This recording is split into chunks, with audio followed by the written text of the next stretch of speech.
Picture this. You're floating in the cold darkness of space, watching a massive gas giant slowly rotate beneath your station. The swirling storms on Zirion. 7 create patterns that look almost alive, dancing in shades of purple and gold that would take your breath away if you weren't already breathing recycled air. Commander Velix had been staring at the same view for 3 months now, and honestly, he was getting pretty bored with it.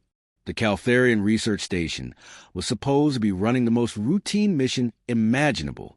They were here to catalog some microorganisms, maybe discover a few new minerals, file their reports, and head home with another successful scientific survey under their belts. Velix had done dozens of these missions over his 20-year career, and they always went the same way. Set up the automated mining drones, let them dig around in the planet's atmosphere and upper layers, collect samples, analyze everything, write boring reports that maybe 3 scientists would ever read. But this time was different. This time, something went terribly, horribly wrong. It started small, as these things always do. One of the mining drones stopped responding to commands about 6 weeks into the mission. No big deal. Equipment breaks down all the time in space. The harsh environment, the radiation, the constant temperature changes. Velix's team just wrote it off as a mechanical failure and sent down a replacement drone. Then the second drone went silent. Then the third. By the time they realized what was happening, it was already too late. The drones hadn't broken down. They had been changed, transformed, something down in the crushing depths of Zirion. 7 had been sleeping for who knows how long, and their mechanical visitors had rudely woken it up. The creatures that emerged from the gas giant's depths defied everything Velix knew about biology. They looked like living crystals, but they moved with purpose and intelligence. More terrifying than their appearance was what they could do. These things didn't just attack technology. They absorbed it, consumed it, and then used it to create more themselves. They turned metal into living tissue, circuits into neural networks, and hull plating into something that pulsed with alien life. The first escort ship, the Harmony, tried to establish a safe distance when the creatures began rising from planet. Captain Nix was a careful commander who followed every safety protocol in the book. But the creatures moved faster than anyone expected. They swarmed over his ship like angry insects, and within hours, the Harmony was no longer recognizable as a vessel built by civilized beings. It had become something else entirely, a twisted hive of metal and crystal that continued to grow and change with each passing hour. The second escort ship, Peace Runner, tried to run. They made it almost to the edge of the system before the creatures caught up with them. Apparently, these beings could survive in the vacuum of space just fine, and they could move between ships by creating some kind of crystal bridges. Velix watched in horror from a station as the Peace Runner suffered the same fate as its sister ship. Now his research station was next in line, and there was nowhere to run. The creatures had already begun attaching themselves to the station's outer hull, and Velix could hear the metal groaning and shifting as they worked to transform his home into another one of their twisted hives. Emergency bulkheads were sealing themselves as the infection spread. Entire sections of the station were becoming uninhabitable as the very walls came alive with alien intelligence. With his back against the wall and his crew looking to him for answers Velix did the only thing he could think of. He sent out a distress call to Galactic Council, broadcasting on every frequency he could access. The message was simple and desperate. This is Commander Velix of Caltharian Research Station Zirion 7. We are under attack by unknown hostile entities. Our escort ships have been destroyed. The station is being compromised. We need immediate military intervention. Send help. Send anyone. Then came the waiting. Hours crawled by as the creatures continued their work, transforming more and more of the station with each passing moment. Velix knew that by the time any civilized species could organize a rescue fleet and travel to their location, there would be nothing left to rescue. The Galactic Council's response, when it finally came, was not what he expected. Instead of promising a fleet from the Altarian Defense Force or the Centauri Military Command, they forwarded his distress call to the galaxy's newest members, the species everyone whispered about, but few had actually met. The Deathworlders from the third planet of an unremarkable yellow star. The humans were coming, and honestly, Velix wasn't sure if that made him feel better or worse about his chances of survival. 3 days felt like 3 years while Velix waited for help to arrive. Every hour, more of his station transformed into something unrecognizable.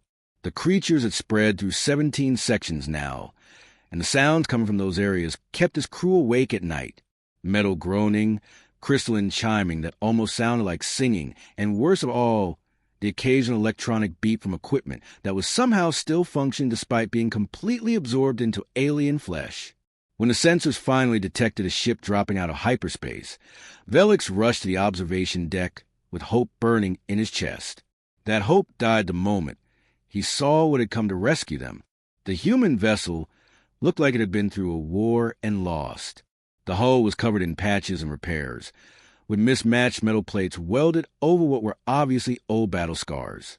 Scorch marks ran along the sides, and one of the engine pods was clearly a replacement part that didn't quite match the original design.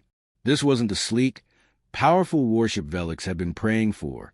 This looked like something that should have been scrapped years ago. "That's our rescue?" whispered Lieutenant Corinne, standing beside him at the viewport. "It looks like a garbage hauler." Velix couldn't argue with that assessment.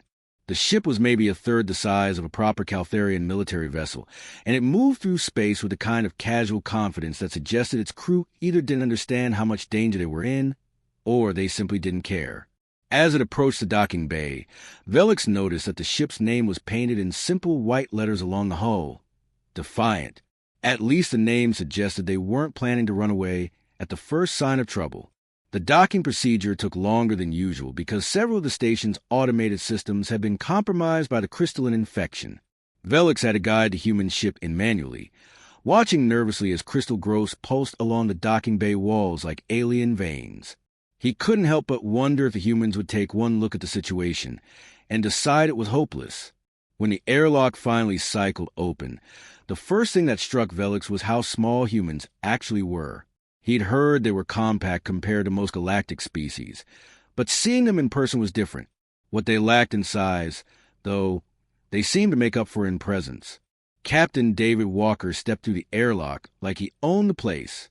He was maybe 3/4 of Velix's height, with graying hair and eyes that seemed to take in everything at once.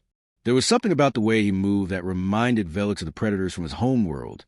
Not aggressive, exactly, but absolutely certain of their place in the food chain. "Captain Walker," the human said, extending his hand in the strange human greeting ritual. His grip was firm and warm, and Velix noticed calluses that spoke of someone who worked with his hands despite his rank. "Thanks for the coordinates. We came as fast as we could." Behind him came the rest of the crew. Chief Engineer Tommy Brooks was a shorter, stalkier man with oil stains on his uniform and a kind of relaxed smile that suggested he found the whole situation mildly interesting rather than terrifying. The others introduced themselves quickly. Pilot Julie Rivera, Security Chief Ben Harrison, Medic Lisa Chong, and several others whose names and specialties blended together in Velix's anxious state. What struck him most was how calm they all seemed. While his own crew was jumping at every sound from the infected sections of the station, the humans were chatting casually among themselves, making observations about the station's design and complimenting the view of the gas giant.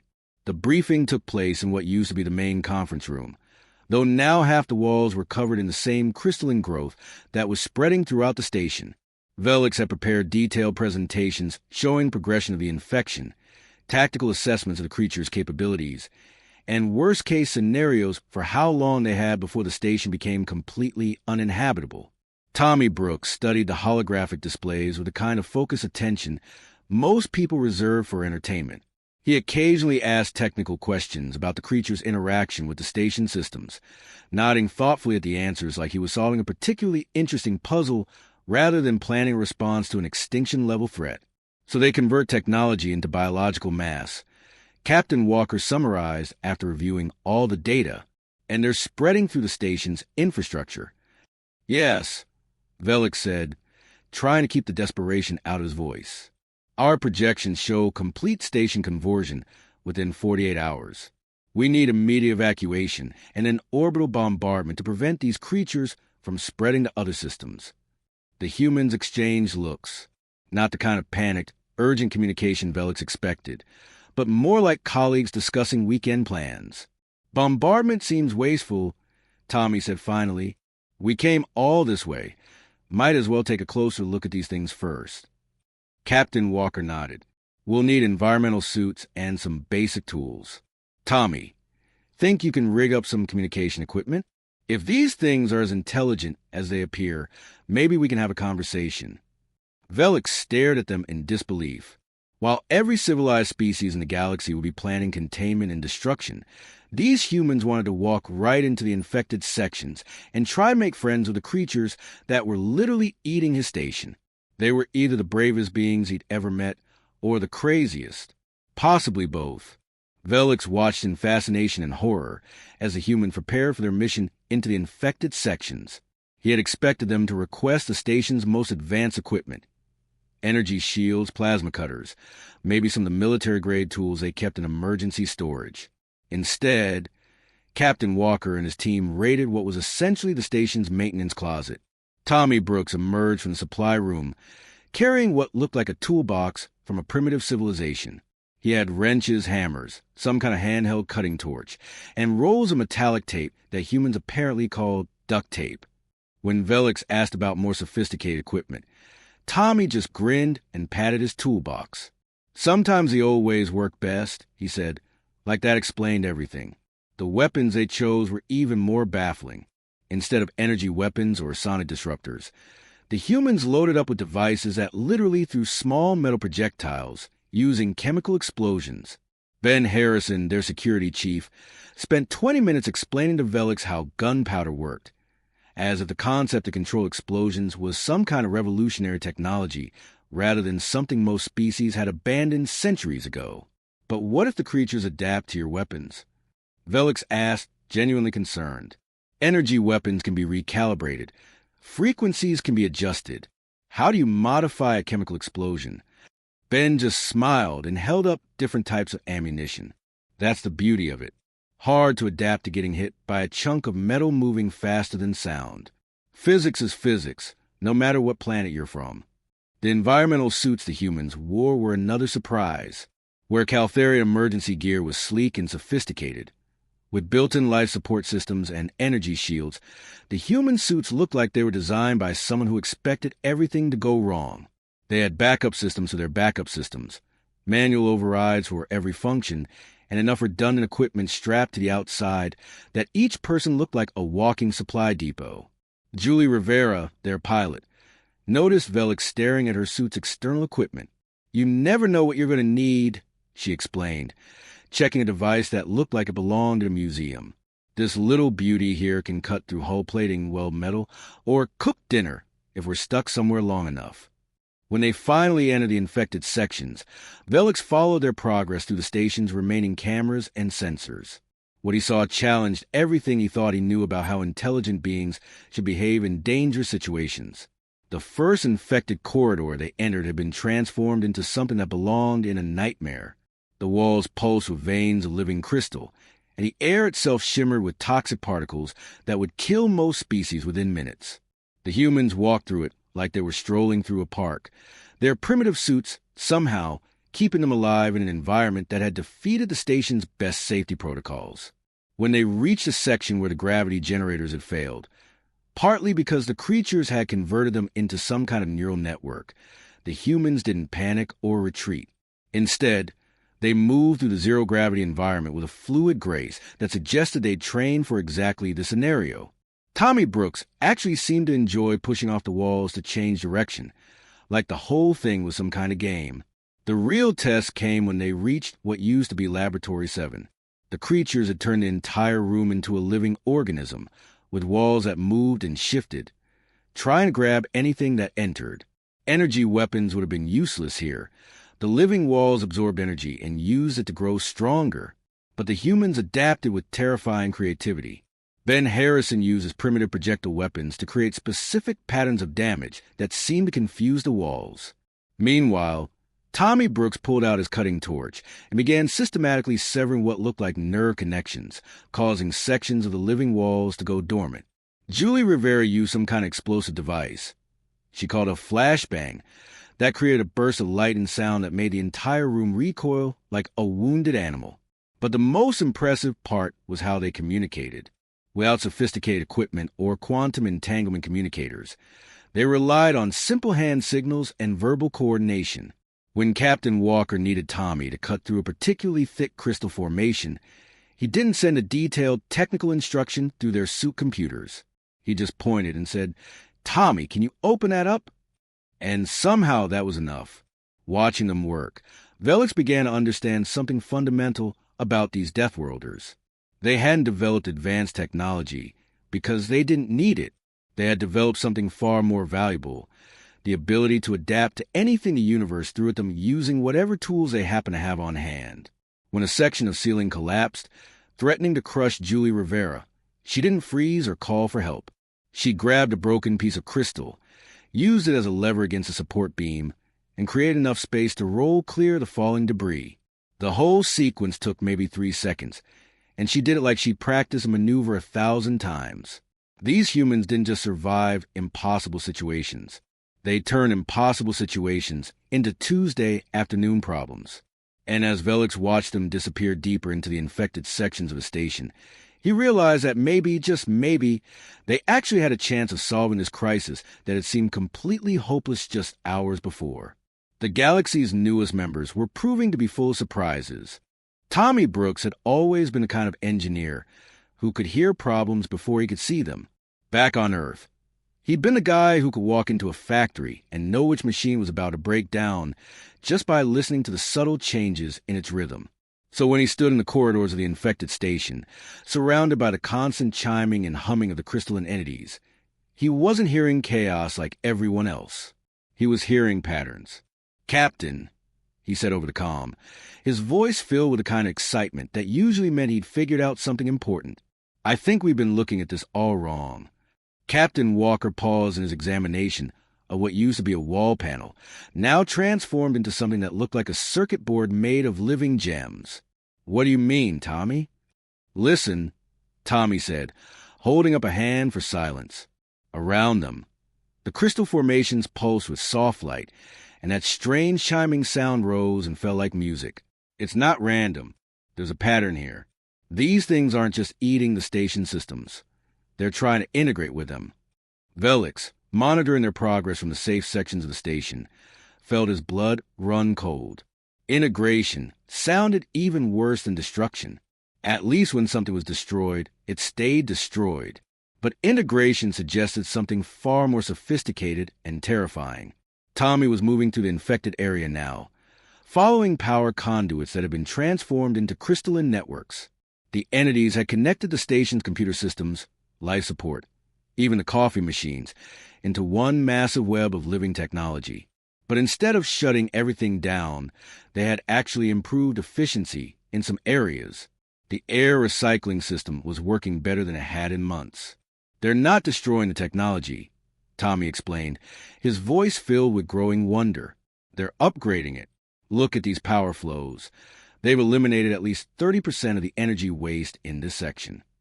Captain Walker joined him at what used to be a computer terminal. Now, it was a beautiful sculpture of crystal and metal that somehow still displayed information, but in patterns of light that pulsed through the living crystal itself. If they're not trying to destroy, then what do they want? That's when Tommy had his breakthrough moment.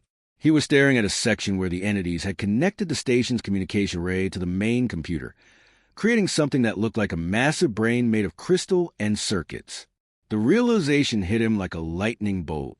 "They're lonely," he said quietly. "What?" Captain Walker and the rest of the team stopped what they were doing. "Think about it," Tommy continued, his excitement building. "They've been stuck down in that gas giant for who knows how long. No contact with the outside universe. No way to explore or learn about anything beyond their world. Then our mining drones show up, the first technology they've ever encountered. They don't see it as something to destroy. They see it as something to communicate with. The implications of this hit everyone at once. If Tommy was right, then everything they thought they knew about the situation was backwards. These weren't mindless monsters consuming technology. They were intelligent beings trying to make contact with the wider universe, and they were using the only method they knew, integration. Captain Walker made a decision that would have gotten him thrown out of any military organization in the galaxy. Instead of continuing to fight the entities, he decided to talk to them. "Tommy, can you modify the communication equipment to send signals they might understand?"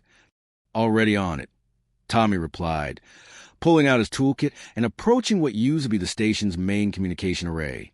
Now, it was a beautiful fusion of technology and living crystal that hummed with potential, working with a kind of focus intensity that had made him legendary among human engineers. Tommy began connecting his primitive tools to the alien hybrid system.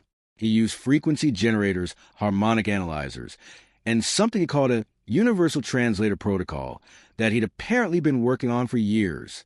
The first attempts were failures. Random static, error messages, and in one case, what sounded like the entities trying to translate human curse words into musical tones. But gradually, patterns began to emerge. The crystals would pulse in response to certain frequencies, creating what almost looked like a conversation in light and sound.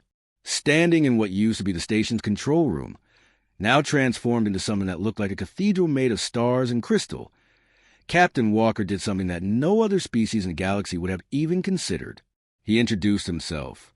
"This is Captain David Walker of Earth," he said, speaking into Tommy's modified communication device.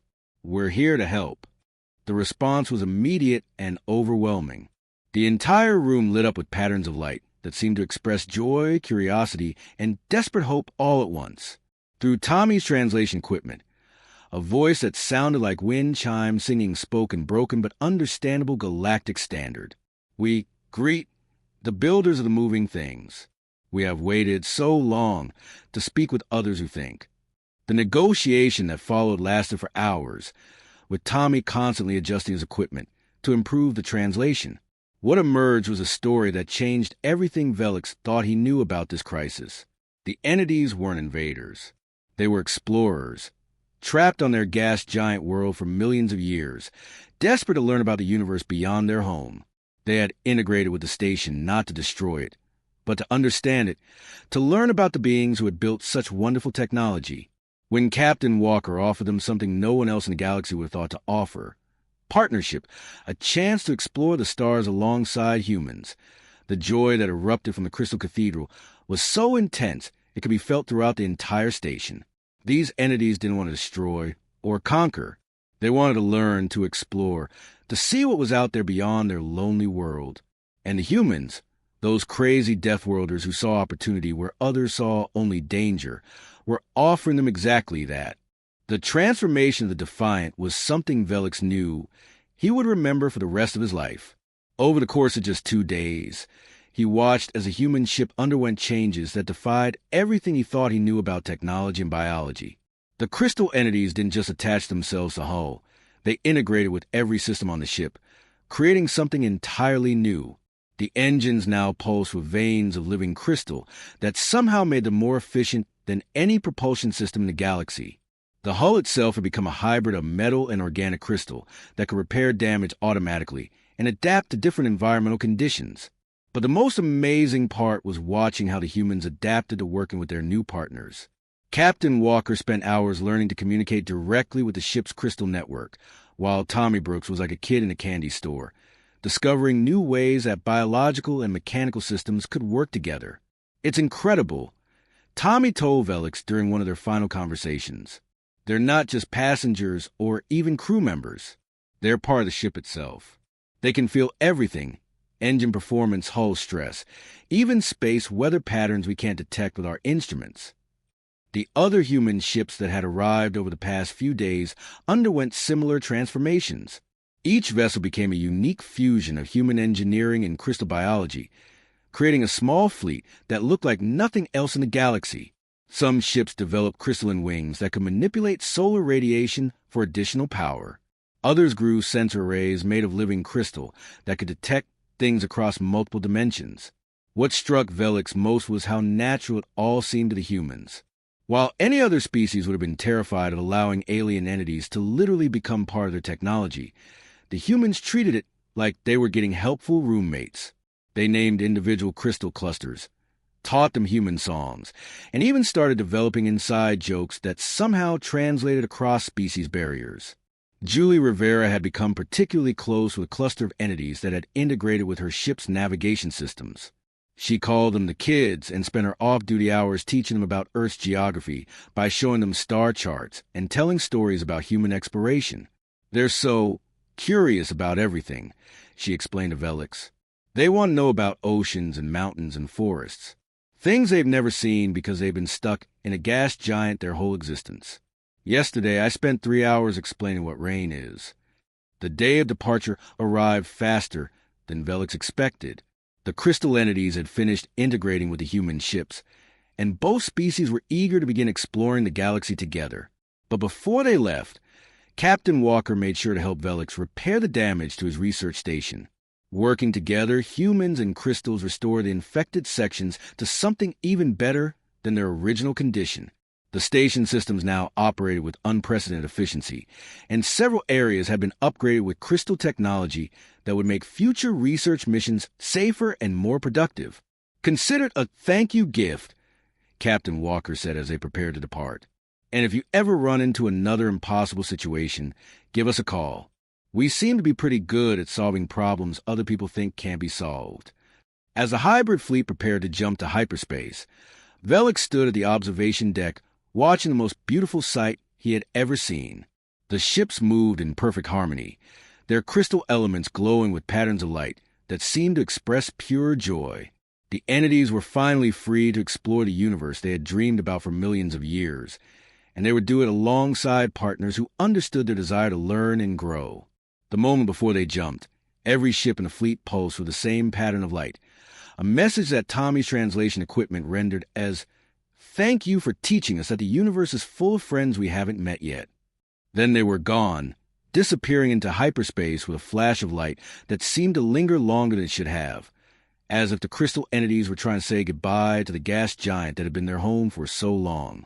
Standing alone in the observation deck, Velix finally understood what made humans so different from every other species in the galaxy. They didn't just survive in a dangerous universe. They thrived in it by turning dangers into opportunities and enemies into friends. Where the Caltharians had seen only destruction and death, humans had seen lonely beings looking for connection. Where other species would have built weapons and barriers, humans had built communication systems and partnerships. They had taken what should have been an extinction-level crisis and turned it into the galaxy's most unusual first contact success story. The report Velix sent to Galactic Council was unlike anything in their archives. He didn't write about military victory or disaster averted. He wrote about the day the galaxy became a bigger, more interesting place because a group of Deathworlders decided that making friends was more important than making war. As he watched the stars where the human fleet had disappeared, Velix couldn't help but smile. The galaxy had just gained not one but 2 new species of explorers, and he had a feeling that this was just the beginning of something extraordinary. The universe, he realized, was about to become a much more welcoming place for anyone brave enough to dream big and reach out to others. And it was all thanks to a species crazy enough to call the most dangerous planet in the galaxy home.